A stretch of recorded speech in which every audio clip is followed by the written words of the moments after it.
интернеттің жаңағы пайдасы мен де зияны да көп болып тұр ғой қазіргі уақытта. Себебі интернетте ата-аналары балаларын бақыламайды.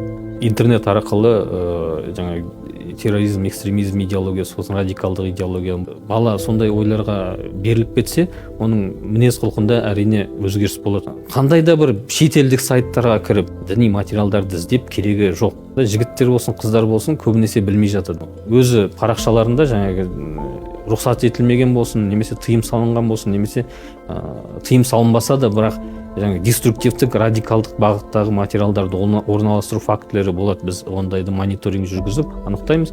Алғашында біз әрине профилактикалық жұмыс жүргіземіз. Бұндайды болмайды, алып тастау керек, бұны таратуға болмайды. Әкімшілік кодекстің 453 бабы бар.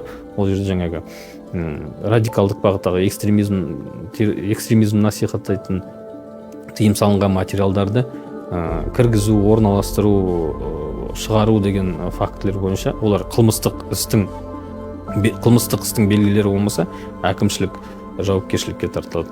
Айыппұлдардың көлемі өте үлкен, сондықтан адамдарға да қандай да бір материал өзінің парақшасына қандай да бір діни материалдарды жүктеудің алдында оның бәрін біліп отыру керек. Әкімшілік жауапкершілікке тартылғанына қарамастан жалғастыра беретін болса, ашық түрде экстремистік немесе ашық түрде жаңағы террористік пропаганданы жүргізсе, насихаттау жүргізсе, терроризм актісін жасауға шақырса, әрине ол кезде қылмыстық іс қозғалады.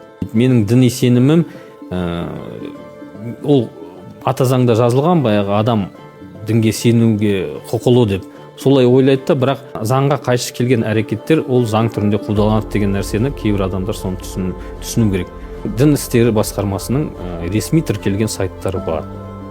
Дін істер комитетінің өзінің жасаған сайттары бар. Ол жерде діни материалдарды оқуға болады деп рұқсат етілген материалдар, жаңағы сілтемелер, басқа сайттарға сілтемелер, оның бәрі сол жерде көрсетілген. Мен айтарым, ата-аналарға айтарым, балаларыңыз болсын, жасөспірім болсын, студент болсын, олардың қандай интернет сайттарды қолданып жүр, қандай интернет сайттарға кіріп жүр, соның бәрін бақылауға, тырысуға шақырамын.